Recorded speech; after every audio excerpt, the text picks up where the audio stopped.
어느 이탈리아 의사의 고백, 이런 글이 인터넷상에 돌아다니는 것을 보게 되었습니다.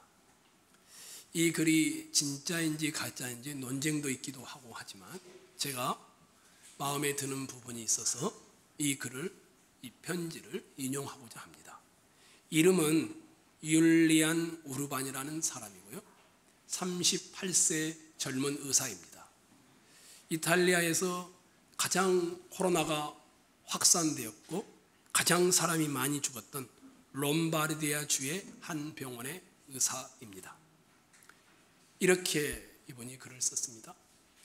수많은 어두운 악몽 같은 순간들을 지나왔지만 지난 3주 동안 여기 우리 병원에서 발생한 일들을 내가 직접 보고 경험할 것이라고는 상상도 해본 적이 없다. 그 악몽은 현재도 진행되고 있고 더욱 거대해져만 가고 있다. 처음에는 몇 명이 병원으로 실려왔고 그 다음에는 몇십 명이 그리고 몇백 명이 몰려오기 시작했다. 이제 우리는 더 이상 의사가 아니다. 우리는 그저 누가 살 수 있는지, 누가 죽음을 맞으러 집으로 보내줘야 하는가를 결정하고 라벨표를 붙이는 사람들에 불과하다. 비록 그들이 평생 이탈리아의 세금을 성실히 납부했다 해도 그들은 죽음을 준비하도록 집으로 되돌려 보내어진다. 2주 전까지만 해도 나와 내 대부분의 동료들은 무신론자였다. 이것은 이상한 일이 아니다. 우리는 하나님의 임재 같은 것은 믿지도 아니하였고 그저 사람을 치료하는 논리적 학문으로서 의학을 배웠다. 나는 언제나 내 부모가 교회에 나가는 것을 볼 때마다 비웃거나 조롱하거나 뭐라고 말했다. 그런데 9일 전에 75세가 된 한 목사님이 바이러스 확진자로 우리 병원에 도착했다. 그분은 친절한 사람이었다. 호흡곤란의 심각한 문제를 가지고 있었으며 여러 병이 있어서 너무 힘들었을 텐데 병원까지 그런데도 불구하고 성경을 가지고 왔다. 그는 주위에 죽어가는 이들의 손을 잡아줄 뿐만 아니라 그들에게 성경을 펴서 읽어주곤 했다. 그것이 우리에게는 깊은 인상을 가져다 주었다. 우리가 처음 그가 저라는 말을 듣는 약간의 시간을 가졌을 때 우리 모두는 그저 피곤함에 짓눌리고 낙담한 의사들이었고 정신적으로나 육체적으로나 거의 끝난 것 같은 상태였다. 지금 우리는 고백할 수 있다. 무력한 인간인 우리들은 매일 수많은 사람들이 죽어나가는 이 상황에 대하여 아무것도 할 수 없다라는 한계에 이르렀다. 너무 많이 지쳤다. 우리 동료 2명이 죽었고 다른 동료들이 이미 코로나 바이러스에 확진되었다. 인간이 할 수 있는 일이 끝나는 상황에서 우리는 하나님이 필요함을 깨닫기 시작했다.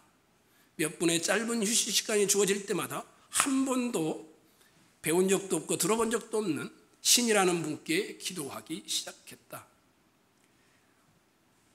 치열한 무신론자였던 우리가 지금 매일 평강을 구하고 그나마 있는 환자들을 잘 돌볼 수 있도록 도와주기를 주님께 구하고 있는 우리 자신의 모습을 볼 때마다 우리도 믿을 수 없다라고 말하곤 한다. 어제 75세 된 목사님이 돌아가셨다. 우리는 그 한 분에게서 평안을 보았고 친절을 보았고 하나님의 임재를 보게 되었다. 3주 동안 나 혼자만 120명이 사망한 것을 다루었고 우리 모두가 실질적으로 지치고 무너졌지만 그분은 자신의 가장 아픈 상황 속에서도 친절하고 어려운 한계에도 평강을 나누어 주는 일을 하는 것을 보면서 우리는 하나님의 임재를 한 사람에게서 보게 되었다.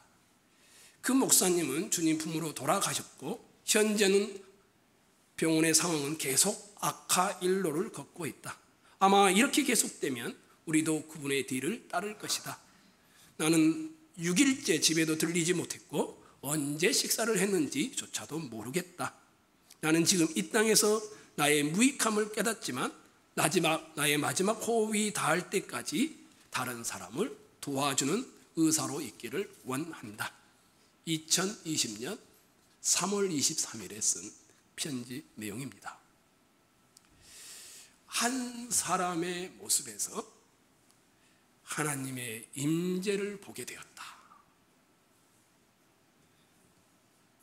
하나님의 임재를 보고 그것으로 끝난 것이 아니라 나도 함께 그 경험을 하고자 한 번도 찾은 적이 없던 신께 기도하게 되었다. 그리고 매일 평강과 환자를 도울 힘을 구하게 되었다. 이 대목이 저에게 와 닿았습니다. 한 사람의 모습에서 하나님의 임재를 본다. 여러분과 저는 어떨까요? 오늘 여러분과 제가 읽었던 출애굽기 20장 18절로 26절은 하나님의 임재가 일어나니까 이스라엘 백성들이 너무너무 두렵고 떨고 무서워하면서 어찌할 바를 몰라 합니다. 하나님의 임재가 똑똑한 천둥소리와 같은 음성으로 들려왔고 또한 산의 연기가 자욱하고 지진인 것처럼 진동이 일어난 것이었습니다. 귀로 하나님의 임재를 듣게 되었고 눈으로 하나님의 임재를 보는 시각 현상을 다 경험한 것이었습니다. 이스라엘 백성은 자신의 모습을 드러내신 하나님 앞에서 두려움에 사로잡힌 채 말하게 됩니다. 하나님이 우리에게 말씀하지 말게 하소서. 우리가 죽을까 하나이다. 십계명을 받는 도중에 엄청난 공포감에 사로잡힌 이스라엘의 고백이었습니다. 이런 이스라엘을 향하여 모세는 위로의 말을 합니다. 너희가 하나님의 말씀에 전폭적으로 순종하는지를 시험하는 것이니 두려워 말라. 너희가 이렇게 하나님이 현현하는 이유는 하나님을 경외하도록 하기 위한 것이단다. 그러니 두려워하지 말라. 이스라엘 백성들은 아주 확연하게 알게 되었습니다. 그들에게 주어진 이 십계명과 율법이 모세가 꾸며내거나 모세가 마음에서 만들어낸 말이 아니라 그 말씀의 근원은 하나님이라는 사실이었습니다. 뿐만 아니라 그들에게 전해지는 말씀은 실제로 그들에게 나타나셔서 그 말씀을 직접 자신에게 관련시키신 하나님께서 그들에게 주신 것이었습니다. 이스라엘 백성들은 추상적인 이론으로나 비인격적인 신에 대한 두려움으로 반응한 것이 아니었습니다. 하나님이 참된 인격과 우리와 다른 분이라는 것을 알면서 그 관계 속으로 들어오기를 원하는 현현이었음을 보게 된 것이었습니다. 그래서 모세는 이스라엘 백성들에게 이렇게 말합니다. 22절과 23절 여러분이 눈으로 한번 보십시오. 여호와께서 모세에게 이르시되 너는 이스라엘 자손에게 이같이 이르라. 내가 하늘로부터 너에게 말하는 것을 너희 스스로 보았으니 내가 하늘로부터 말하는 것을 너희 스스로 보았으니 그 다음입니다. 너희는 나를 비겨서 은으로나 금으로나 너희를 위하여 신상을 만들지 말라. 하늘로부터 너에게 말하는 것을 너희가 스스로 보았으니 하나님을 어떤 방식으로든지 제한하지 말라. 이런 내용을 담은 것이었습니다.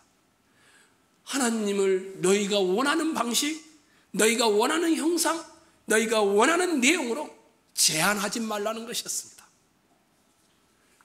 하나님의 나타남, 임재는 너희의 전인격적인 반응을 필요로 하는 것인데 믿고 말만 하는 것이 아니라 삶의 전체 행동에서 세상 앞에서 드러내는 반응을 요구하는 것이었습니다. 그 반응의 요구는 뭐였는가 하면 하나님을 너의 경험, 너의 생각, 너의 지식, 너의 이익, 너의 방식 안에 가둬놓지 말라는 내용이었습니다. 그런데 이 내용이 여기만 나오는 것이 아니다. 하나님이 여러 차례 강조를 합니다. 율법이 주어지는 첫 시작이죠. 20장 3절 4절을 한번 보십시오. 20장 바로 그 앞에 있죠. 3절과 4절 여러분이 한번 읽을까요? 읽겠습니다. 시작.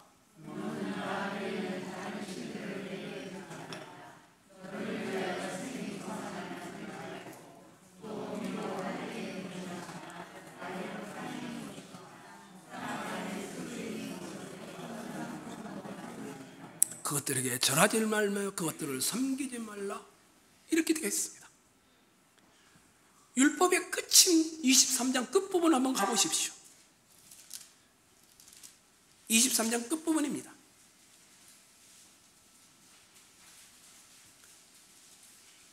출애굽기 23장 32절로 33절. 너는 그들과 그들의 신들과 언약하지 말라. 그들이 내 땅에 머무르지 못할 것은 그들이 너를 내게 범죄하게 할까 두려움이라. 내가 그 신들을 섬기면 그것이 너의 올무가 되리라. 율법의 시작도, 율법의 끝도, 그리고 율법의 중간에 있는 오늘 본문도 하나님을 너의 생각대로 형상화하거나 재단하거나 방식화하거나 이렇게 하지 말라. 한두 차례가 아니었습니다. 율법 전체의 요구가 하나님을 하나님답게 섬겨라, 이런 말이었습니다. 어떤 식으로든 하나님을 자기 방식으로 제한하지 말라는 것입니다. 이스라엘 백성에게 중요한 것은 하나님이 하나님이시니 충성하는 순종이었습니다. 이렇게 하나님을 제한하지 말라는 말이 있고 나서 바로 24절부터가 예배와 관련된 것입니다. 제단을 쌓아서 너희들이 나를 섬기면 어떻게 하게 되면 하늘로부터 복을 주겠다라고 합니다.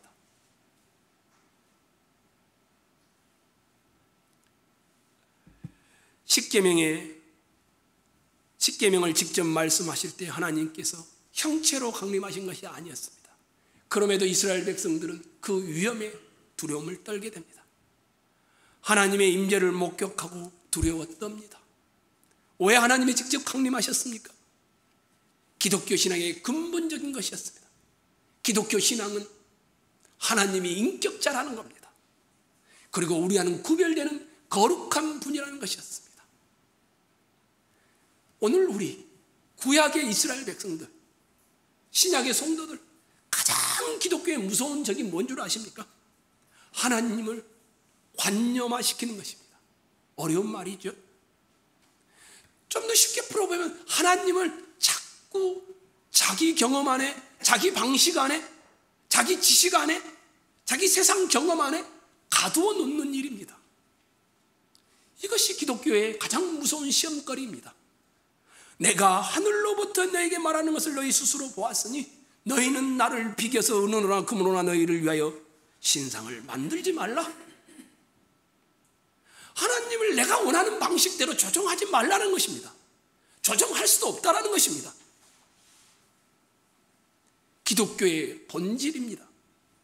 우리의 이해나 우리의 욕심이나 우리의 삶의 필요 정도로 하나님을 가두지 말고 자유로운 주권을 가지신 하나님에게, 그 하나님이 우리에게 나타난 것이고 그 주권을 가진 하나님이 우리에게 말씀하신 것이고 우리를 향해 그 하나님의 뜻을 펼치시는 것이니 너와 나는 하나님께 순종하고 충성하는 것이 우리의 일이다, 이렇게 말하는 것입니다.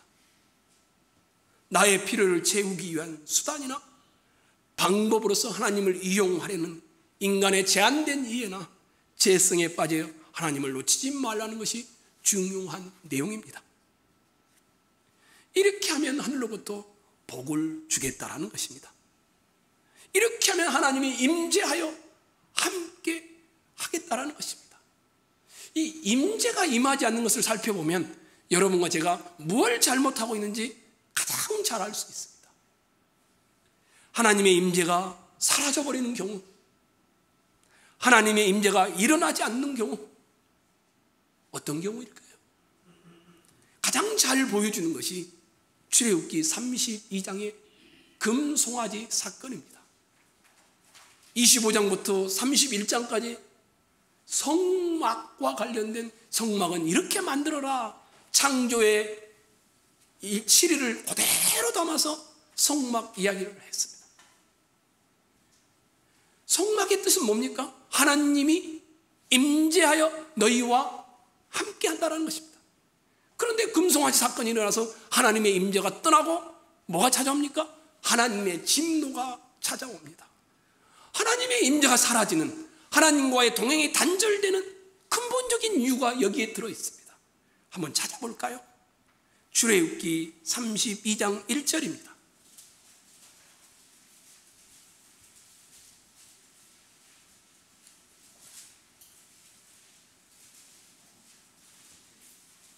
출애굽기 32장 1절 읽겠습니다. 시작.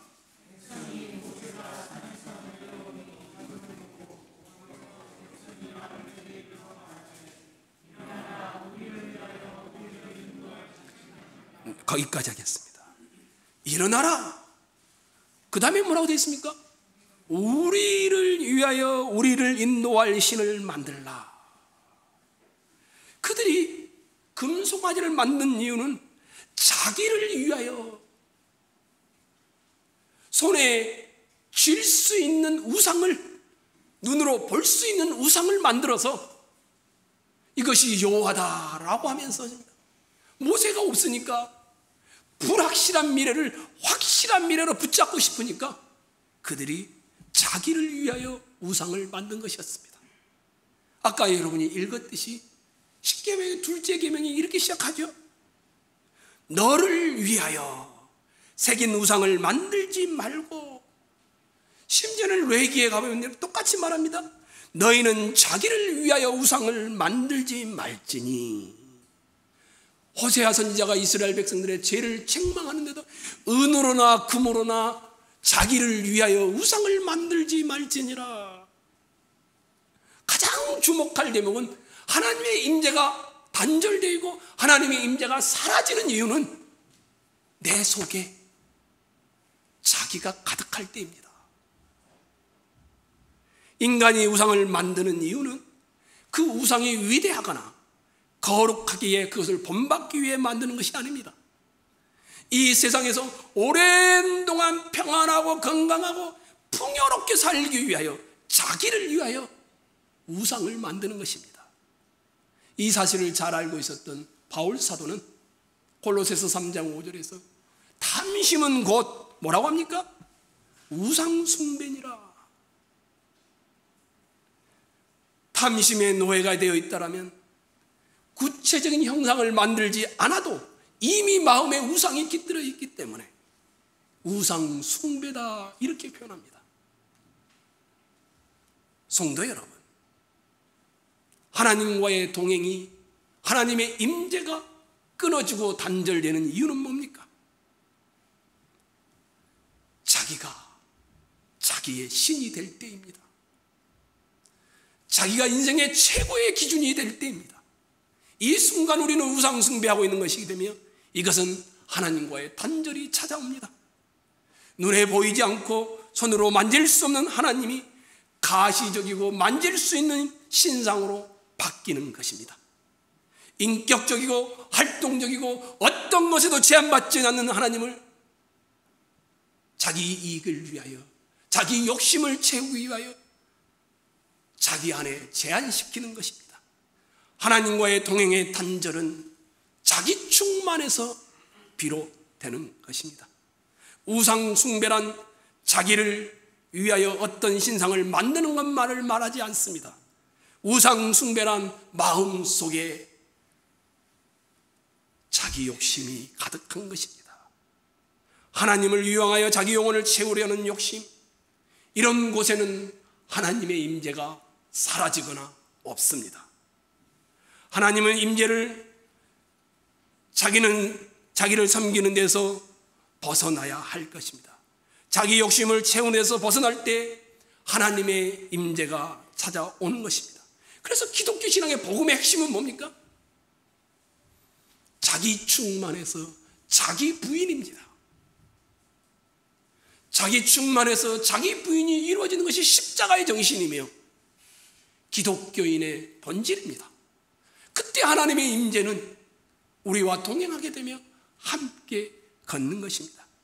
신앙이란 단순히 천국을 가는 것이 아닙니다. 하나님의 나라가 이 땅에 임재하는 것이고 신앙인은 그것을 누리고 맛보고 경험하는 것입니다. 이것이 신앙이고 이것이 임재입니다. 보이지 않는 하나님이 실제하는 것입니다. 기독교적 관점에서 잃어버린 영혼, 죽은 영혼은 뭘까요? 하나 자신을 하나님으로 착각하는 것입니다. 자아에 대해 죽었다라는 것은 설사 내가 원하는 것을 얻지 못해도 하나님께로 나아가는 것입니다. 이것이 하나님의 임재를 경험하는 길입니다. 하나님의 나라가 현재 내 삶에 강림하는 것은 내가 나를 섬기는 것을 그만두고 하나님을 절대적으로 신뢰하며 삶을 그분을 섬기는 데 드리는 것입니다. 쉽게 표현하면 항복하면 하나님의 임재가 찾아옵니다. 여기 계신 모든 분들에게 하나님의 임재의 역사가 일어나기를 주의 이름으로 축원합니다. 이렇게 율법을 주시면서 이스라엘 백성들의 말을 했습니다. 이스라엘 백성들은 그러나 역사 속에서 얼마 많은 기간 안에서 실패하고 맙니다. 하나님을 관념화시키고 자기가 원하는 방식, 자기가 원하는 형상, 자기가 원하는 내용으로 만들어 버린 결과였습니다. 그 대표적인 것이 여러분이 아까 박영자 집사님과 함께 읽었던 에레미야 7장의 내용입니다. 에레미야 7장을 한번 찾아가 볼까요? 여러분이 한번 찾아가 봅시다. 에레미야 7장 1절 이하의 내용입니다.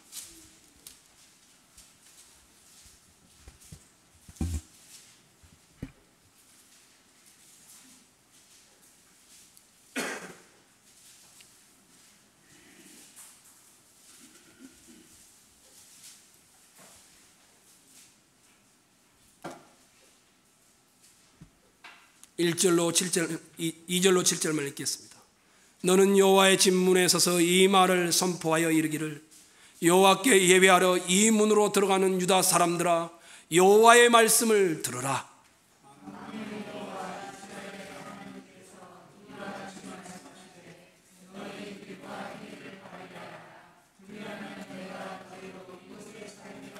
너희는 이것이 여호와의 성전이라 여호와의 성전이라 여호와의 성전이라 하는 거짓말을 믿지 말라.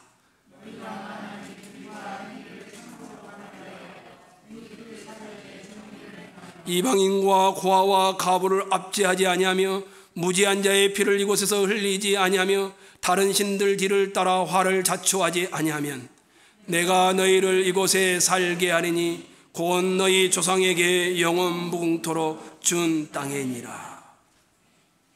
무슨 말인지 여러분이 아시겠죠? 이스라엘 백성들이 여러분처럼 성전에, 예루살렘 성전에 예배하러 들어가는 겁니다. 야, 하나님이 계시니 우리는 절대 안 망해. 바벨론이 아무리 강해도 여기에 하나님의 임재가 있는데, 성전이 있는데 어떻게 망해? 이러면서 들어가서 예배를 하는 겁니다. 근데 그 성전 바로 앞에 서서 에레미야 선지자가 말합니다. 여호와의 성전이라 여호와의 성전이라 여호와의 성전이라 하는 거짓말을 믿지 말라. 이렇게 말합니다. 혹시 기억나실까요? 성전을 딱 세우면서 솔로몬이 기도합니다. 하나님이 참으로 땅에 거하시리까 하늘과 하늘들의 하늘이라도 주를 용납하지 못하겠거든 하물며 내가 건축한 이 성전이오리까. 하늘과 하늘 위의 하늘도 하나님을 다 담을 수 없다는 겁니다. 그런데 어떻게 성전에 하나님을 가둬놓을 수 있겠다는 이런 말을 합니다. 무슨 말입니까? 성전이 어떤 가치가 있고 그것 자체로 힘을 발휘하는 것이 아닙니다. 이 성전이 상징하는 것이 있습니다. 하나님이 어떤 분인가를 신앙 고백하는 것이었습니다. 그런 차원에서 성전이 있는 것이었습니다. 먼 곳에서 성전을 바라보며 기도하는 것도 성전이 미신적으로 뭔가를 도와주기 때문이 아니라 그런 하나님을 고백하는 형태가 기도하는 것이었습니다. 에레미야 7장의 이 성전은 그들이 성전 안에서 해야 될 신앙 고백이 다른 내용이었습니다. 이스라엘은 하나님을 그들의 삶의 자리에서는 전혀 임재를 느끼지 않고 자기 욕심대로 살아갑니다. 그래서 이렇게 말하죠. 너희 행위를 바르게 하라. 그리고 이웃들 사이에 공의를 행하고 무죄한 자의 피를 흘리지 말라. 이스라엘 백성들은 자기 삶의 자리에서 욕심을 채웁니다. 그리고 성전에 들어와서는 하나님을 예배합니다.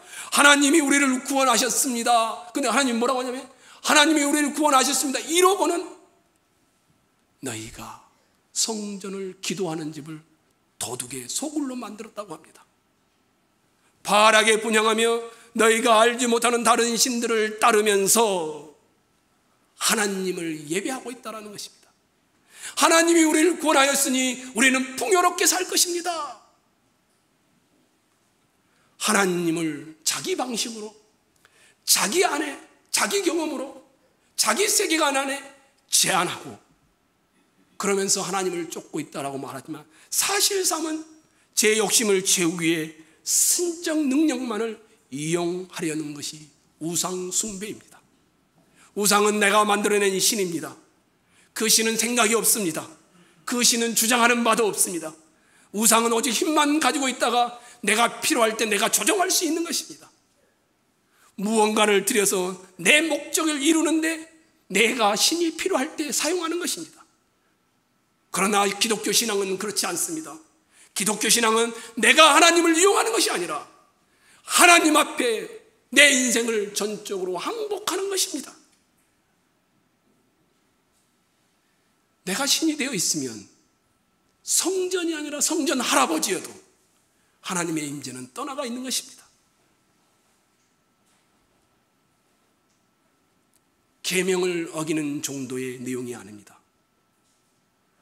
거룩한 하나님이 요구하시고 목적하시는 우리를 향한 진정한 내용을 채우는데 실패하게 되는 것입니다. 얼마나 기가 막힌 표현이 등장하는 줄 아십니까? 내 이름으로 일컬을 받는 이 집에 들어와서 내 앞에 서서 너희가 말하기를 우리가 구원을 얻었나이다 하느냐. 이는 이 모든 가증한 일을 행하려 함이로다. 구원받았다 하면서 자기들의 욕심을 채우는 일을 하고 있다는 겁니다. 자신이 욕심내는 것을 자신의 힘으로 빼앗는 것이 도둑입니다. 주인에게 양해를 구하거나 사정하지 않고 자기 욕심을 자기 손으로 채워버리는 것이 도둑입니다. 지금 이스라엘 백성들이 성전에 들어와서 하나님의 이름을 부르며 예배하고 있지만 사실은 그 하나님도 자기 욕심을 채우기 위한 것에 불과하다는 것입니다. 그러면서 예레미야 선생님이 야, 너 욕심대로 살 거면 왜 하필 기도하냐? 너 욕심대로 살 거면 왜 예배하냐? 그냥 가서 살아. 이렇게 말하고 있는 겁니다.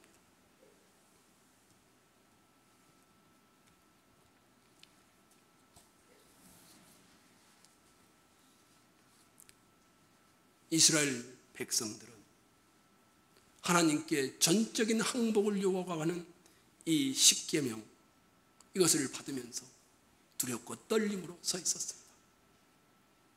신이 하나님이 임재하여 그들은 임재를 듣고 경험하고 있었습니다. 하나님을 만나고 하나님 앞에 이스라엘 백성은 선택된 백성으로 아름다운 백성의 요구인 율법을 듣고 있었습니다.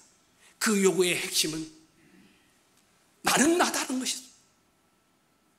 하나님을 함부로 제한하지 말라는 것이었습니다. 신약의 우리들은 신의 산이 아니라 십자가 앞에 서 있습니다. 우리도 동일하게 왜 예수님이 나를 위해 십자가를 지시고 죽으셔야 했단 말입니까? 왜 구원을 받아야 한단 말입니까? 죄인이라는 게 무슨 뜻입니까? 내가 무엇이기에 하나님이 나 같은 자를 위해 죽으셨단 말입니까? 이 모든 질문의 핵심은 주님이 내 전 인생에 주인이라는 것입니다. 우리는 시내산의 이스라엘 백성이 그 앞의 이야기부터 들었던 것처럼 십자가 앞에서 하나님의 백성이 된 우리는 구원함을 받고서 다시 이 복음을 듣고 있는 것입니다. 나를 어떤 방식으로도 제한하지 말라. 이 말의 의미는 뭡니까? 일이 잘 될 때는 하나님이지만 내 삶에 평강이 없을 때는 하나님이 아닌 식으로 하지 말라는 겁니다.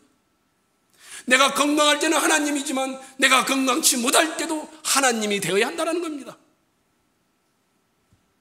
내가 젊었을 때는 하나님을 찾았지만 늙어서는 더 하나님을 찾아야 한다는 겁니다. 예수님은 마태복음 21장에서 이 예레미야 7장의 말씀을 인용하면서 내 집은 기도하는 집인데 너희가 강도의 소굴을 만들었다고 말합니다.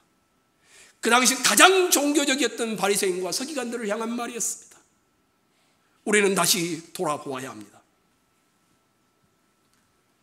항복하지 않으면 우리의 신앙은 이 코로나 사태 앞에 힘을 잃게 되어집니다.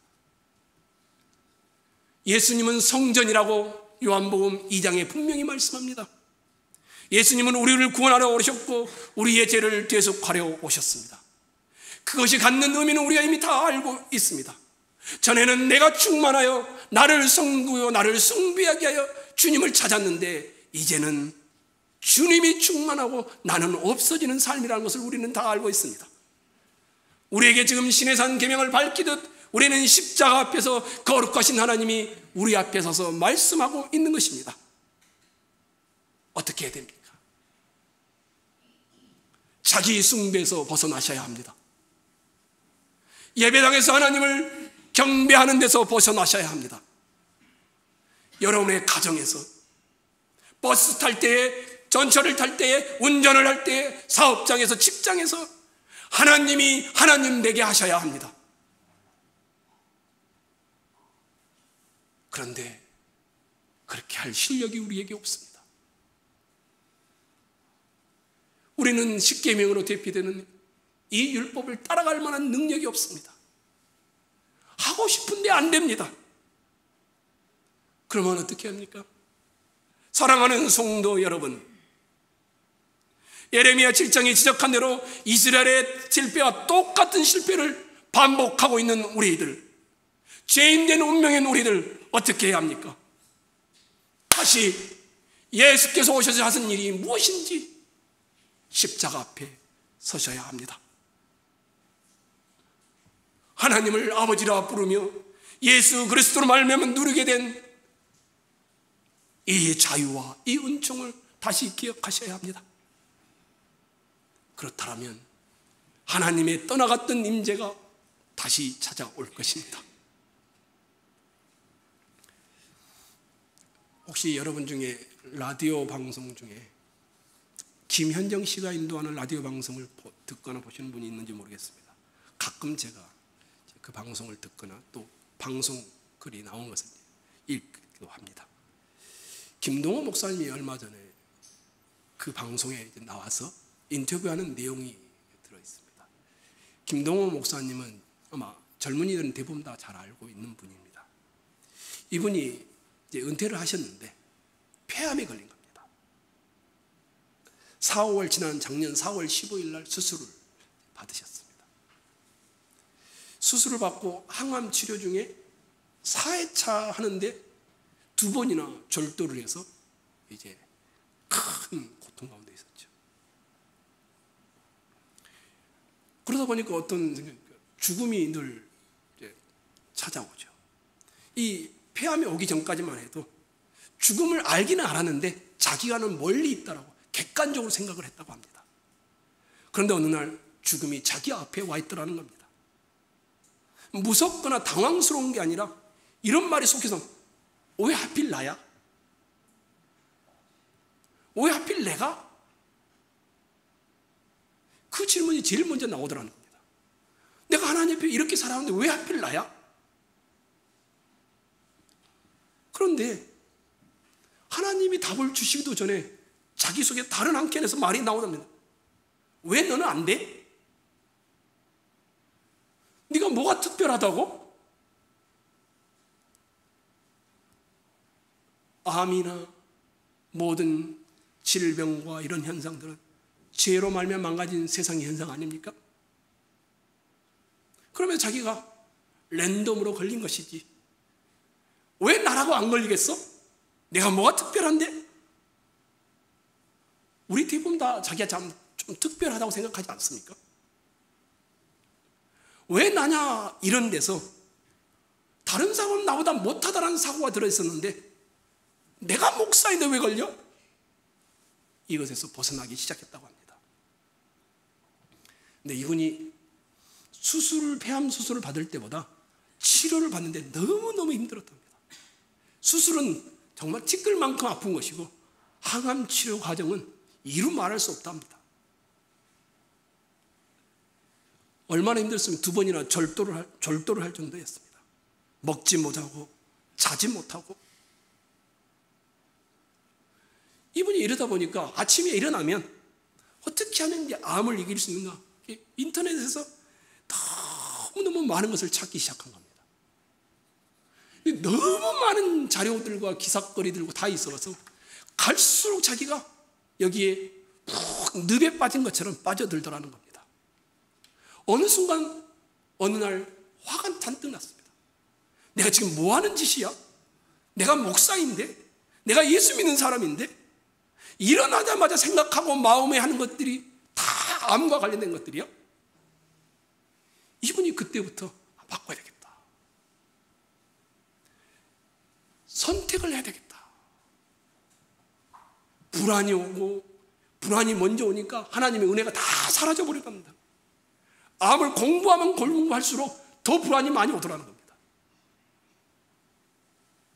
그래서 이분이 수술실에서 회복해서 침대로 올 때마다 항암 치료를 받고 깨어날 때마다 제일 먼저 했던 행동이 말씀을 묵상하는 것이었답니다.